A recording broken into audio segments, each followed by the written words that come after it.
Hyderabad Rangareddy Mahabub Nagar MLC ఎన్నిక ప్రశాంతంగా కొనసాగుతోంది. ఉదయం 8 గంటలకు ప్రారంభమైన పోలింగ్ ఇప్పుడిప్పుడే పుంజుకుంటోంది. ఒక్కొక్కరుగా వచ్చి ఓటు హక్కును వినియోగించుకుంటున్నారు. కుషాయిగూడలోని పోలింగ్ బూత్ దగ్గర ఓటింగ్ సరళిని మా ప్రతినిధి నరేందర్ అందిస్తారు. Narender, over to you.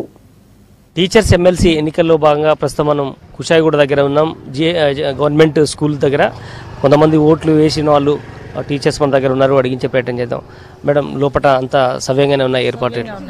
అంతా బాగానే ఉంది సార్, సవ్యంగానే ఉంది, ఏం ప్రాబ్లం లేదు.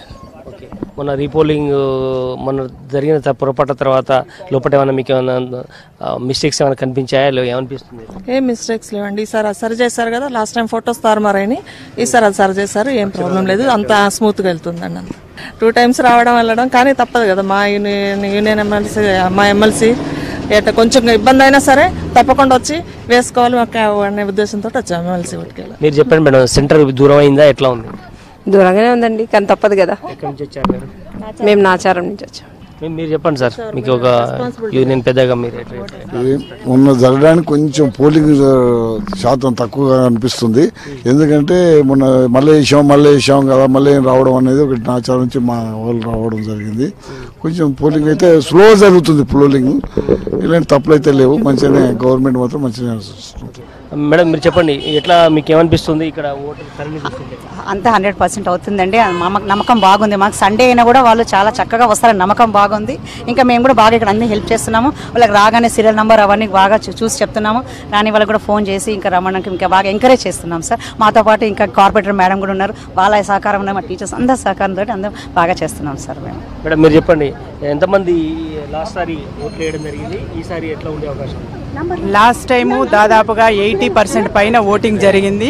87% వరకు ఓటింగ్ జరిగింది. కానీ ఈరోజు సండే అవటం మూలంగా, అదేవిధంగా ఎగ్జామ్స్ కూడా ఉండటం మూలంగా కొంచెం ఓటింగ్ శాతం అనేది సాయంకాలం వరకు మాత్రం పెరిగే అవకాశం ఉంది. అయినప్పటికీ కూడా ఇప్పటి వరకు మా ఈ పిఎస్లో దాదాపుగా 493 ఓటింగ్ ఉన్నప్పటికీ ఈ 150 వరకు ఇప్పటి వరకే పోల్ అయ్యాయి. కనుక మాకు 100% నమ్మకం ఉంది. ఖచ్చితంగా అదే పర్సంటేజ్ ఈ రోజు కూడా పోలింగ్ అయ్యే అవకాశం ఉందని మేము తెలియజేస్తాం. ప్రధానంగా టీచర్లు కానీ అధ్యాపకుల సమస్యలు ఏమున్నాయి, అవి తీర్చడానికి ఎట్లాంటి మీకు ముందున్నటువంటి లక్ష్యాలు ఎట్లాంటి? గత 6 సంవత్సరాల కాల వ్యవధిలో శ్రీ కాటపల్లి జనార్దన్ రెడ్డి గారు చాలా సమస్యల్ని పరిష్కరించారు, చాలా జీవోలను కూడా సాధించారు. అందులో ముఖ్యంగా చెప్పుకోవాల్సినటువంటిది PRC 43% ఫిట్మెంటు. ఆ తర్వాత నెక్స్ట్ ఇటీవల మా మహిళా ఉపాధ్యాయులకు 90 రోజుల చైల్డ్ కేర్ లీవ్ను కూడా సాధించడం అనేది జరిగింది. అయితే ఇప్పుడు మా ముందున్నటువంటి ఒకే ఒక సమస్య ఏంటంటే, అన్ని సమస్యలకు ఒకటే పరిష్కార మార్గము సర్వీస్ రూల్స్. మరి అది ప్రస్తుతము కేంద్ర ప్రభుత్వము పరిశీలనలో ఉన్నది. పరిస్థితి ఓవరాల్ గా కుషాయిగూడ ప్రాంతంలో కానీ మరో చోట కానీ ఎక్కడైనా మందకోడిగా ప్రజెంట్ కొనసాగుతుంది. కేవలం ఎండ తీవ్రత ఎక్కువగా ఉండడం, మొన్న 2 days చల్లగా ఉన్నప్పటికీ ఈరోజు బాగా ఎండ వేడిమి బాగా ఉండడంతో ఆ ఎఫెక్ట్ తీవ్రంగా కనిపిస్తుంది. ఆ ఓటర్లు కూడా ఇప్పుడిప్పుడే వస్తున్నటువంటి పరిస్థితి. ఖచ్చితంగా 4 తర్వాత లాస్ట్ 2 hours మాత్రం గణనీయంగా పెరిగే అవకాశం స్పష్టంగా కనిపిస్తోంది. కెమెరా పర్సన్ శ్రీనివాస్తో Narender, V6 news, Kushaiguda polling booth నుంచి.